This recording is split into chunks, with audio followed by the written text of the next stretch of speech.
le thème d'aujourd'hui, c'est être heureuse et célibataire. Ou comment trouver l'harmonie dans toutes les situations de notre vie. Parce que la société veut que le constat que l'on peut faire aujourd'hui, c'est que le célibat tend à se généraliser. Et on va le voir, c'est parce qu'Allah nous demande. Allah nous demande de nous marier. Alors paradoxalement, il y a beaucoup de célibataires et il y a beaucoup de personnes donc, qui veulent se marier, mais beaucoup de personnes ne trouvent pas les personnes qui leur conviennent. Et donc je vais commencer par faire un aperçu de qu'est-ce que être heureuse, l'harmonie, et finalement comment aller vers cet épanouissement. Et je vais vous, Inch'Allah, vous donner des clés, si vous avez envie de les suivre, qui vous permettront de cheminer vers cette connaissance de vous-même et vers les objectifs que vous avez envie de vous fixer. Alors, qu'est-ce qu'être heureuse ? Être heureuse, c'est se satisfaire de ce que l'on a. C'est se contenter de ce que l'on peut avoir dans la vie et de toutes les situations que l'on peut avoir. Pardon, je bafouille un petit peu.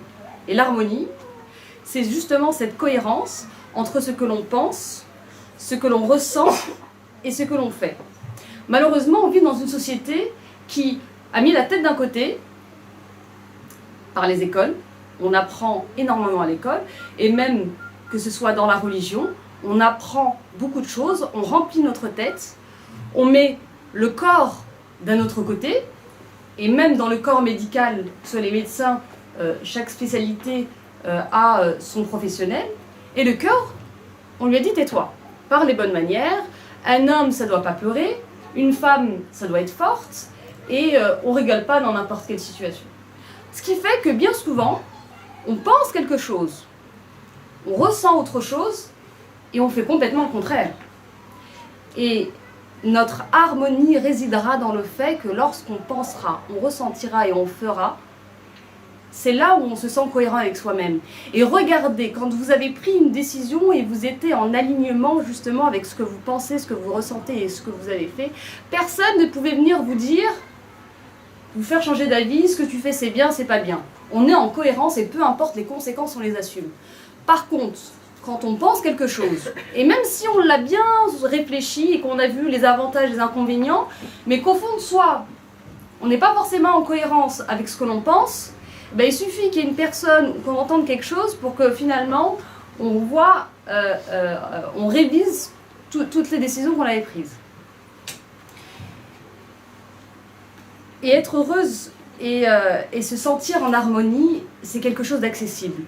Sauf que c'est pas forcément ce qu'on nous apprend. Malheureusement, on vit dans une société de consommation où tout doit aller vite.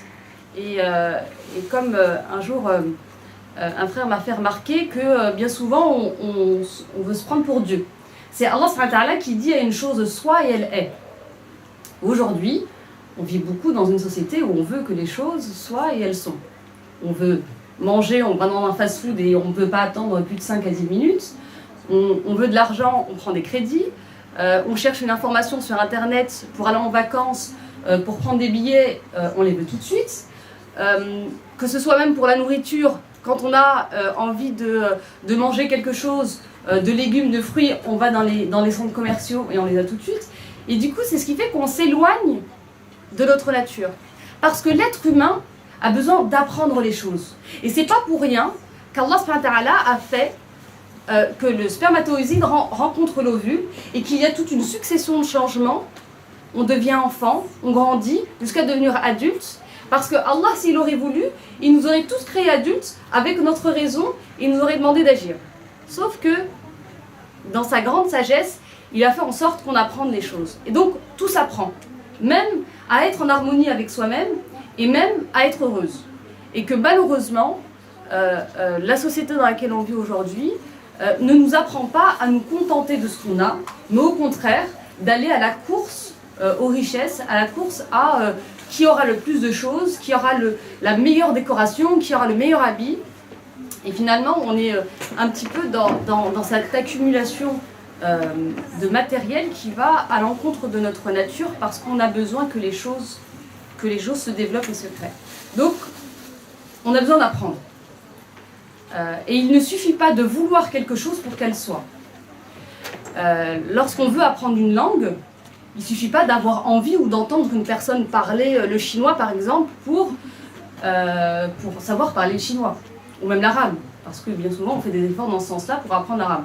Même si on a très envie d'apprendre l'arabe et qu'on écoute les informations et qu'il y a beaucoup de monde autour de nous qui parle arabe, c'est pas parce qu'on va les entendre qu'on va savoir le faire. Donc finalement, nos meilleurs alliés, quand on veut apprendre quelque chose, ça va être le temps, mais aussi les efforts que l'on devra apporter par rapport à ce que l'on veut. Donc ça, ce sont des choses très importantes. Et pour trouver la motivation, parce que bien souvent, quand les choses durent longtemps, pour trouver la motivation dans ce qu'on fait, un secret, une astuce, c'est de penser aux bénéfices que cette chose va nous apporter. Vous avez envie d'apprendre l'arabe, mais on travaille. Il y a les amis, la famille, toutes les activités que l'on peut avoir. Et finalement, le temps que l'on va réserver à ce désir, à cette activité-là, va être perturbé ou va être restreint. Et parfois, ça peut prendre plus de temps qu'on a prévu. Et penser aux bénéfices constants que cela va nous apporter à la fin peut être une source de motivation qui finalement va nous faire un petit peu oublier les désavantages de ce que l'on peut vivre sur le moment. Et c'est pour ça qu'Allah subhanahu wa ta'ala nous demande de penser au paradis. Quand il nous dit, quand vous parlez du paradis, parlez-y comme si vous allez y aller. Quand vous parlez de l'enfer, parlez-y, craignez-le comme si vous allez y aller. Parce qu'Allah subhanahu wa ta'ala nous a donné une source inépuisable de motivation qui est le paradis. Pourquoi inépuisable ? Parce qu'il ne se trouve pas sur terre et tout ce qui est sur terre s'épuise au bout d'un moment. Donc se rappeler de notre objectif, on est sur terre pour Allah subhanahu wa ta'ala et Allah subhanahu wa ta'ala nous promet le paradis. Donc quand on veut apprendre quelque chose, quand on veut faire quelque chose, se souvenir des bénéfices que cela peut nous apporter, peut nous aider à patienter lorsque cela met du temps.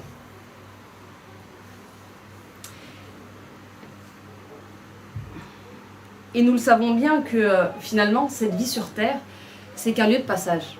Et Rasoul nous le dit, un jour, il était avec les compagnons, il y avait une charogne, un cadavre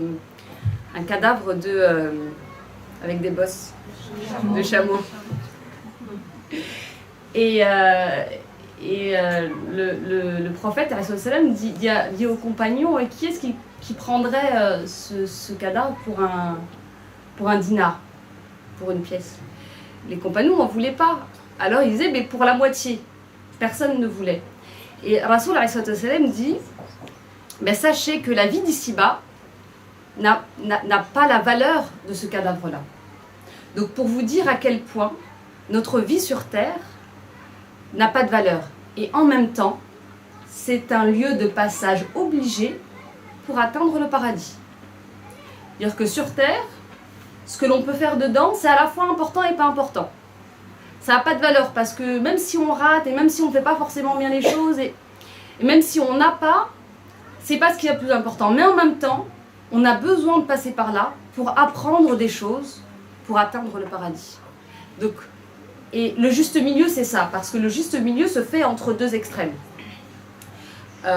Être que dans le bien, c'est pas possible. Avoir sa foi constamment qui monte tout le temps, c'est pas humain. Et on a des hadiths qui vont dans ce sens-là. Handara, radiallahu anhu, un jour qui sort et qui dit je suis un hypocrite. Et il rencontre Omar, radiallahu anhu, qui lui dit mais qu'est-ce qui t'arrive? Il dit je suis un hypocrite, mais pourquoi tu dis ça? Parce que lorsque je suis avec Rasoul, ma foi est grande, je pourrais accéder au paradis directement. Mais par contre, quand je retourne dans le quotidien, je retourne avec mes problèmes, ma femme, mon travail, je suis un hypocrite. Parce que je n'ai pas cette foi que j'ai avec Rasoul dans mon quotidien, dans la vie de tous les jours. Et Omar, qui est un des 4 califes guidés, lui dit t'as raison, moi aussi je suis un hypocrite. Viens, on va voir Rasoul. Et ils vont le voir et Rasoul leur sourit et leur dit mais si vous étiez tout le temps dans cet état-là, vous serreriez la main aux anges. Or, vous n'êtes pas des anges. Et finalement, qu'est-ce que ça veut dire que la foi, c'est ça? Parfois, elle monte et parfois, elle descend. Et elle remonte encore et elle descend. Et que finalement, ça fait partie de notre nature humaine. Ça fait partie des caractéristiques qu'Allah nous a données. Lorsque l'on vit une proximité avec Allah, certains vivent cette proximité dans l'épreuve. D'autres la vivent en dehors de l'épreuve. Mais peu importe, nous sommes tous différents. Et l'être humain vit des changements. Parfois ça va et d'autres ça va moins. Et finalement, parfois peut-être que lorsque ça va moins, c'est peut-être une période où l'on peut en profiter pour se reposer et pour faire autre chose. Parce que ça fait partie de la nature humaine et que bien souvent, dans les baisses de foi, ce qui nous pose le plus problème, c'est qu'on n'accepte pas que notre foi baisse. C'est qu'on n'accepte pas de faire moins de bien, qu'on n'accepte pas de faire moins de prières et que finalement on culpabilise tellement qu'on en fait encore moins. Alors que si on acceptait, ok, là peut-être je suis fatiguée, j'ai vécu une épreuve, j'ai fait beaucoup de choses ces derniers temps, j'ai peut-être arrêté un petit peu de jeûner quelque temps parce que mon corps a besoin de repos pour pouvoir repartir. Et c'est ça, accepter sa nature humaine. Parce que rien sur terre ne fonctionne à plein régime tout le temps. Tout ce qu'Allah a créé, et au bout d'un moment, ça change d'état. Quand le jour se lève, quand la nuit, et même les machines. Alors qu'une machine qui fonctionne à plein régime tout le temps, au bout d'un moment, elle finit par s'épuiser et elle finit par ne plus fonctionner. Et on sait que les machines ont été faites à l'image de l'homme. Les hommes, finalement, n'ont fait que copier la création d'Allah. Et donc, pour en revenir sur le sujet du mariage, c'est vrai qu'Allah insiste énormément sur le mariage. Et que ça fait partie des adorations que de se marier. Tout comme d'avoir des enfants. C'est très important. Rasoul dit qu'il aimerait que sa communauté, qu'on soit une fierté par rapport aux autres prophètes le jour de la résurrection. Et la famille, la vie de famille, quelque chose de très important. Mais il n'y a pas que ça. Il y a aussi le comportement, le comportement qui est aussi important. Le voisinage, faire des bonnes actions. Et que la véritable raison pour laquelle on est sur terre, c'est pour adorer Allah subhanahu wa ta'ala. Et que finalement tout ça, tout ce que l'on fait dans la vie, ne devrait être qu'un moyen d'adorer Allah. On n'est pas sur terre pour se marier. On n'est pas sur terre pour avoir des enfants. On n'est pas sur terre pour construire des mosquées. On n'est pas sur terre pour faire des communautés musulmanes. On est sur terre pour adorer Allah subhanahu wa ta'ala.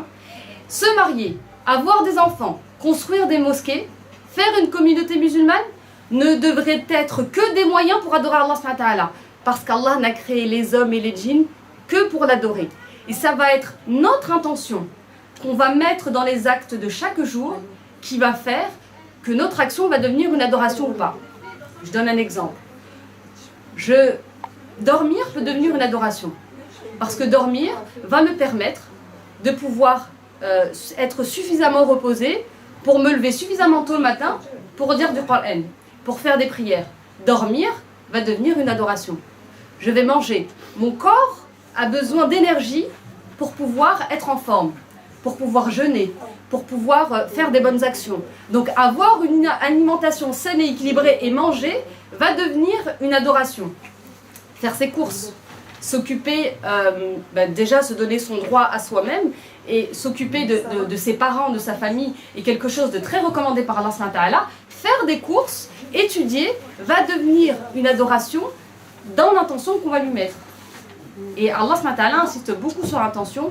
Voilà pourquoi on doit y réfléchir. Et comme je vous ai dit tout à l'heure, le célibat est devenu quelque chose de fréquent et paradoxalement, il est difficile de se marier. Et moi, je vois en cela une ruse de Shaitan. À l'époque du prophète, ce qui était important, c'était de se marier. C'était pas de se marier, c'était d'éviter la fornication. Donc les gens, ils se mariaient. Aujourd'hui, malheureusement, c'est devenu difficile de trouver quelqu'un qui nous correspond, mais aussi, et ça, je le rencontre beaucoup, on avance beaucoup avec nos peurs. On a tellement peur du divorce On a tellement peur que les choses se passent mal que finalement, on ne veut plus se marier et finalement on ne trouvera pas la personne qui nous convient. Mais quoi qu'il en soit, vous n'êtes pas responsable de votre célibat. Même si c'est vous qui avez demandé le divorce, même si vous avez refusé des demandes en mariage. Vous n'êtes pas responsable de votre célibat. Par contre, vous êtes responsable de ce que vous faisiez de votre célibat. C'est pas de votre faute si vous tombez. C'est pas de notre faute si on tombe. Par contre, c'est de notre faute si on reste par terre.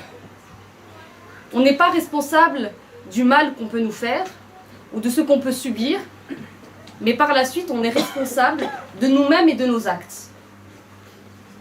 Et ça, en prendre conscience, être dans la responsabilité, nous permet d'aller de l'avant, nous permet d'avancer pour pouvoir se fixer ses objectifs et finalement répondre à ce qu'Allah nous donne. Parce qu'Allah, il va nous juger, bien sûr avec sa miséricorde.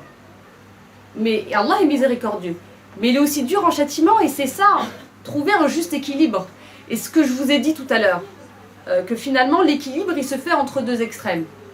Je ne suis pas responsable de mon célibat, de ma situation, parce que avant même que vous avez décidé quelque chose, Allah l'a décidé avant vous à votre place. Et que finalement les gens que vous rencontrez, quand ils vous font du bien ou qu'ils vous font du mal, c'est Allah qui l'a envoyé, qui a décidé avant même que les personnes aient eu cette idée-là. Donc nous ne sommes pas responsables de ça, mais par contre, nous sommes responsables de ce que nous faisons dans un juste milieu, avec ce qu'Allah nous donne. Donc aujourd'hui, je vous invite à vous poser la question, avez-vous envie d'être heureuse, peu importe la situation que vous vivez? C'est sûr? D'accord. Alors, si vous permettez, je vais vous donner 3 étapes à suivre, Inch'Allah, qui vous permettront d'aller vers ce chemin de l'épanouissement et du bonheur. La première étape, c'est la prise de conscience.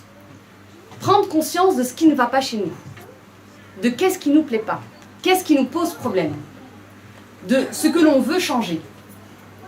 C'est une phase qui peut durer un temps. Pour certaines personnes, ça va durer quelques jours. D'autres personnes, quelques semaines. D'autres personnes, quelques mois. Mais il ne faut quand même pas que cette phase d'observation, de prise de conscience dure trop longtemps. Et c'est une période pendant laquelle vous allez justement vous poser ces questions de quel est mon problème et qu'est-ce que je veux changer. Vous pouvez prendre des notes, prendre un cahier et faire la liste de tout ce que vous avez envie de changer. Et si vous-même vous n'arrivez pas à trouver quel est votre problème, vous pouvez demander aux autres, les personnes qui vous côtoient, parce que les autres sont nos miroirs.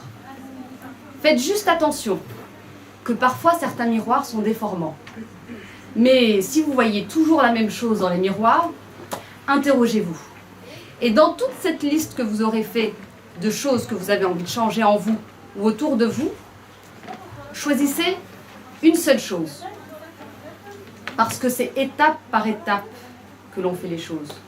Lorsqu'on fait le ménage, on ne peut pas faire la vaisselle et en même temps s'arpiller par terre. Il faut choisir. Et il faut choisir ce qu'il y a de plus important. Il faut choisir ce qui est d'accessible pour nous. Et faire la liste permet de regarder ce qu'il y a dans notre tête et de s'interroger par rapport à ce qu'il y a à l'intérieur de nous. Donc, la première des choses, c'est de faire un constat de sa vie. Observez votre vie. Regardez ce qui vous pose problème aujourd'hui. Que ce soit au niveau professionnel, au niveau familial, au niveau relationnel, au niveau émotionnel. Qu'est-ce qui vous freine aujourd'hui? Quel est ce comportement que vous avez à chaque fois et que vous n'avez plus envie d'avoir? Quelle est cette chose qui vous bloque et pourtant vous savez que vous pouvez faire autre chose? Prenez-en note. Le mieux c'est d'écrire parce que l'insan huwa insa.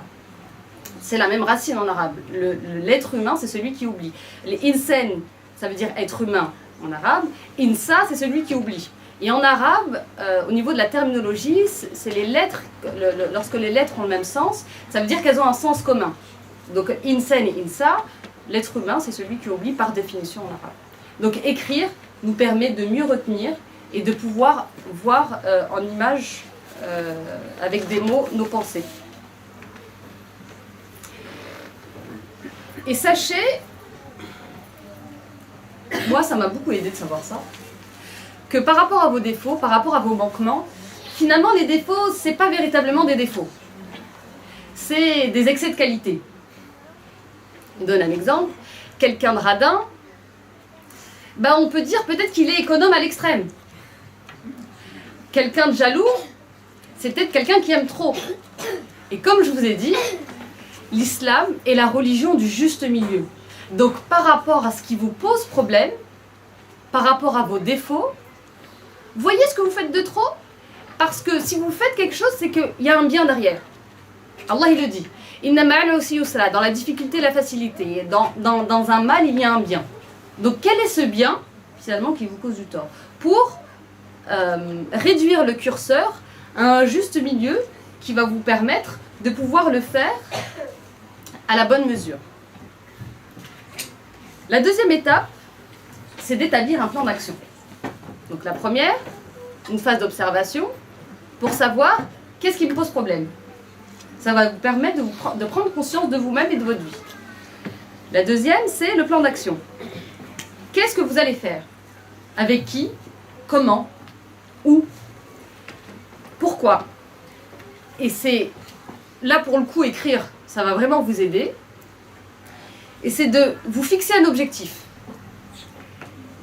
Et les objectifs, c'est bien de les commencer petits. Parce que c'est petit à petit que l'oiseau fait son nid. Et que bien souvent, quand on se fixe des trop grands objectifs, on est découragé. Quand on veut gravir une montagne, c'est étape par étape qu'on le fait. Parce que si on regarde tout de suite le sommet de la montagne, on se dira « j'y suis pas capable ». Alors que si on se dit je la divise en plusieurs parties, la première j'y arriverai, la deuxième j'y arriverai, la troisième je suis fatiguée, j'attendrai un peu, j'y arriverai plus tard. Et que plus vous allez vous fixer des petits objectifs, plus vous allez en atteindre. Et plus vous allez atteindre des objectifs, plus vous allez être motivé pour vous en fixer d'autres et pour continuer dans cette dynamique-là. Parce que, comme je vous ai dit, on est en perpétuel changement. Et il y a une phrase que j'aime bien, qui motive aussi, c'est que quoi qu'on vous dise, quoi que vous pensez de vous, vous êtes le spermatozoïde qui a gagné parmi des milliers d'autres. Sachez-le. Il y en avait plein. Et c'est vous qui avez gagné pour aller rejoindre votre ovule, pour être aujourd'hui ici. Et votre première réussite, elle est là. Et ça, c'est un signe d'Allah subhanahu wa ta'ala. Subhanallah, des milliards et des milliards de spermatozoïdes vont à la rencontre de l'ovule, un seul. Et c'est le plus fort, c'est le plus vaillant, c'est le plus intelligent qui va à la rencontre de cet ovule. Et c'est en plus celui que cet ovule a accepté. Ça, c'est une première réussite qu'Allah nous a accordée à tous. Donc nous sommes capables d'atteindre des objectifs, même si des milliards d'autres ne les réussissent pas. Et par rapport pour vous donner encore du courage par rapport à ça, Allah subhanahu wa ta'ala dit dans le Coran que la situation dans laquelle on se trouve est de notre fait. Mais ça, c'est pas pour nous culpabiliser, c'est pour nous responsabiliser. Parce que si nous sommes responsables d'une situation dans laquelle on s'est trouvé, on peut être aussi responsable de pouvoir s'en sortir et d'en choisir une autre. Et c'est finalement pour pas nous culpabiliser, parce que la culpabilité, elle sert à rien. C'est d'ailleurs l'outil de Shaitan, c'est ce que nous fait rester en arrière. Et pourquoi j'ai pas fait ça, mais j'aurais dû faire ça, et puis patati, finalement on reste sur le passé. Alors que la responsabilité, c'est ok, j'ai commis une erreur. Ok, j'ai commis un péché. Ok, j'aurais pas dû faire ça. Mais maintenant, qu'est-ce que je peux faire? Quelle autre action je peux accomplir pour changer cette situation?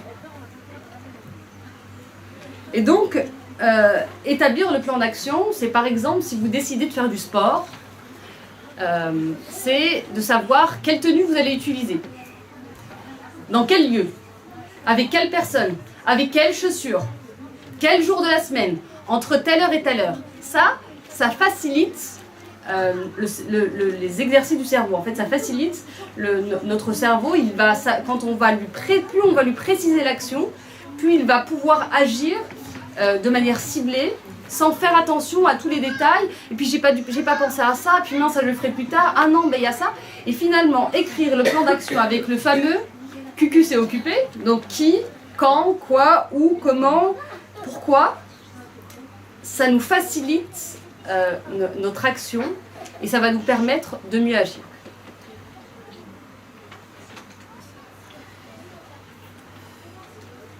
Et oui, le dernier conseil par rapport à ça, c'est fixez-vous des objectifs qui dépendent de vous et pas forcément d'une amie ou de quelqu'un qui finalement ne va vous donner que des excuses pour pas faire ce que vous avez envie de faire. Donc soyez dans la responsabilité et fixez-vous des objectifs qui dépendent de vous. Et enfin, la dernière étape, ma foi, c'est de passer à l'action. Une fois qu'on a pris conscience de ce qu'on avait envie de changer, qu'on s'était fixé un objectif avec tous les éléments pour pouvoir agir, c'est maintenant de passer à l'action. Et pour pouvoir passer à l'action, je vais vous donner des conseils. La première des choses, c'est de vous dire que quoi qu'il vous arrive dans la vie, quels que soient vos projets, quelles que soient les choses que vous avez envie de faire, invoquez toujours Allah, subhanahu wa ta'ala. Il est le centre de notre vie. Nous ne sommes là que pour l'adorer. Il devrait être à l'intérieur de nous, à l'extérieur de nous, dans nos projets, à travers nos projets, dans la finalité de nos projets. Allah subhanahu wa ta'ala est quelqu'un de jaloux. Il ne veut qu'on ne l'aime que lui. Et que malheureusement, quand on aime autre chose, que ce soit un être humain ou quelque chose de matériel de plus qu'Allah, Allah fait en sorte que les choses ne réussissent pas. Mais ça, c'est aussi un bien pour nous. Parce qu'il sait très bien que lorsqu'on n'aura que lui dans son cœur, tout nous réussira. Et tant qu'on aura autre chose que lui, c'est-à-dire une de ses créatures à la place du créateur dans notre cœur, on ne pourra pas réussir. Donc certes, c'est quelqu'un de jaloux, il ne veut qu'on ait que lui dans notre cœur, mais c'est pour notre bien, parce qu'il sait, parce que c'est lui qui nous a créés, que c'est que comme ça qu'on pourra réussir. Donc, pour pouvoir passer à l'action, c'est vraiment d'avoir conscience dans sa tête, dans son cœur et dans ses actions, qu'Allah subhanahu wa ta'ala est là. Et que quoi qu'il arrive, même si vous ne le voyez pas, lui, il vous voit et il est là, même quand vous l'oubliez. La deuxième chose, le deuxième conseil pour vous aider à passer à l'action, c'est vous entourer des bonnes personnes. Des personnes qui vont vous encourager. Des personnes qui vont vous soutenir. Des personnes qui, lorsque vous serez démotivé, vont vous remotiver. S'entourer des bonnes personnes, ça veut aussi dire couper les relations toxiques. Ces personnes qui vous prennent du temps, de l'énergie, de l'argent, et finalement, qui vous démotivent plus qu'autre chose.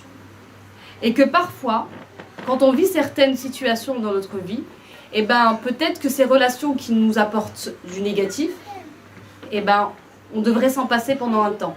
Et aller plutôt vers les personnes qui nous encouragent et qui nous font du bien. Parce que c'est de ça dont on a besoin. Et Allah nous le dit à plusieurs reprises dans le Coran, mais notamment dans Surat Al-Asr, où il nous dit وَتَوَاسَوْا بِالْحَقِّ وَتَوَاسَوْا بِالصَّبْرِ. Donc, وَتَوَاسَوْا بِالْحَقِّ, c'est s'enjoindre mutuellement la patience et la vérité. Mais pour que ce soit mutuel, il faut trouver en face une personne qui nous renvoie la vérité, qui nous renvoie la patience. Alors que si on a en face de soi une personne qui nous démotive ou qui nous dit de toute manière t'es pas capable, ça fait pas forcément du bien. Et ça, c'est important pour pouvoir avancer dans la vie, d'être entouré des bonnes personnes qui ont conscience d'Allah subhanahu wa ta'ala et qui vont vous permettre d'avancer. Et le dernier conseil que je peux vous donner, c'est d'être sincère et cohérent, d'abord avec vous-même. De ne faire que les choses que vous avez envie de faire. Et même quand vous faites quelque chose que vous n'avez pas envie de faire, de trouver une motivation là-dedans. Un exemple, j'aime pas faire le ménage chez mes parents. C'est se dire que j'aime pas ça, mais en même temps, la récompense que je vais avoir dans Allah Ta'ala est tellement grande qu'ok, ça me motive. J'aime pas ça, mais en même temps, la récompense est là. C'est pas la même chose de se dire, oui, mais je dois forcément aimer ça, parce qu'Allah me demande de bien me comporter avec mes parents, donc je dois aimer ça.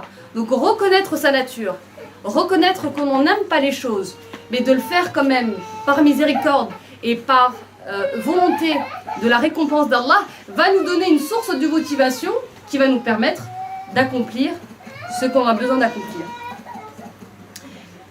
Et enfin, pour conclure, le célibat, la solitude, est quelque chose de difficile. D'autant plus quand on voit à quel point Allah subhanahu wa ta'ala, et encore plus les musulmans insistent sur les bienfaits du mariage, de la famille, et que parfois on peut trouver d'autres familles.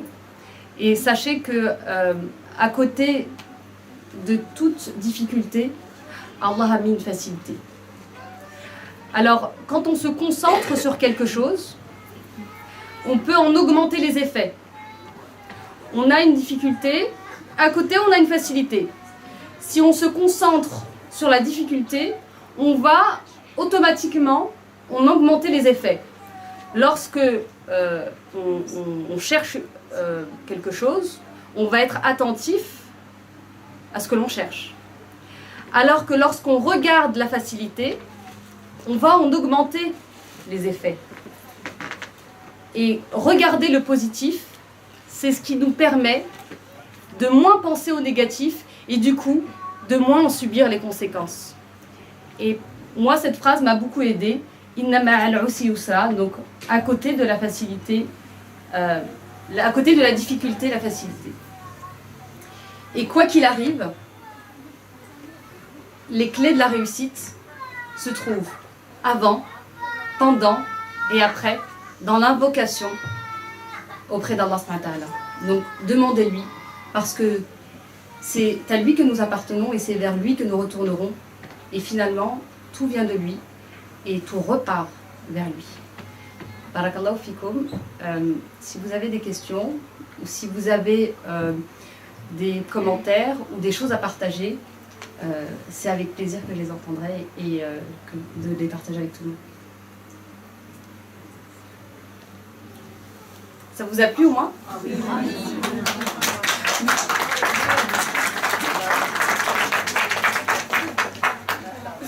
Ok. Barakallahu fikum. Assalamu alaikum.